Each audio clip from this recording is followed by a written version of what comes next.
মাঠে ঢুকেই সেন্টার উইকেটে চলে গেলেন মেহেদী হাসান মিরাজ। মিরপুর শেরেবাংলা জাতীয় ক্রিকেট স্টেডিয়ামের রহস্য ভাঙতে চান তিনি। দ্বিতীয় ওয়ানডেতেই ওয়েস্ট ইন্ডিজের বিপক্ষে সিরিজ নিশ্চিত করতে চান। লম্বা সময় কথা বললেন টমি হেমিংয়ের সাথে। রহস্য ভাঙল কিনা বোঝার উপায় নেই, তবে মেহেদী হাসান মিরাজকে নিয়ে যে টিম ম্যানেজমেন্টের রহস্য ভাঙেনি সেটা চোখ বন্ধ করেই বলে দেওয়া যায়। বিশেষ করে তার ব্যাটিং নিয়ে দলের মাথা ব্যথার শেষ নেই। টিম ম্যানেজমেন্টের ভেতরে এখন গুঞ্জন মিরাজ অনেক সময় নিজ সিদ্ধান্তেই মিডল অর্ডারে নামছেন, যেখানে তার নামটা আসলে ছিল নিচের দিকে। ফলাফল দলের ব্যাটিং ছন্দ নষ্ট হচ্ছে, বিশেষ করে চাপে পড়ছে ইনিংসের মাঝের ওভারগুলোতে। বিশ্বস্ত সূত্রের দাবি, সাম্প্রতিক কয়েক ম্যাচে তার এই সিদ্ধান্ত দলের স্থিতিশীলতায় বড় প্রভাব ফেলেছে। মিরাজের স্ট্রাইক রেটও সবসময় দলের প্রয়োজন অনুযায়ী নয়, উল্টো ইনিংসের গতি থেমে যাচ্ছে গুরুত্বপূর্ণ সময়ে। আড়ালে কেউ কেউ তাকে স্বার্থপর অধিনায়কও বলছেন। আর এটা ওইটা না, কাপড় ধোয়ার একটাই সলিউশন, চাকা অল ইন ওয়ান।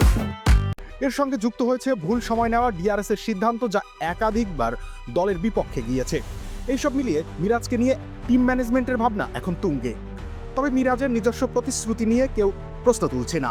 তিনি লড়াকু, মাঠে মনোযোগী, কিন্তু আন্তর্জাতিক ক্রিকেটে শুধু মনোযোগ নয়, সিদ্ধান্ত হতে হয় কৌশলগত। আর এখানেই হয়তো মিরাজকে নতুন করে ভাবতে হবে, নিজের জন্য নয়, দলের জন্য।